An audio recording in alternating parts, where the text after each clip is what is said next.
Hi, I'm Dr. Maggie Wierman. I'm from the University of Colorado School of Medicine in Denver, Colorado, and I'm excited to be here at the EDEC meeting.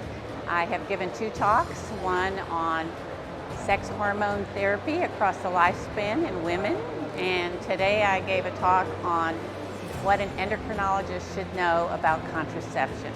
I'm having a great time at the meeting, and I'm looking forward to next year when the International Congress of Endocrinology will be here in Dubai.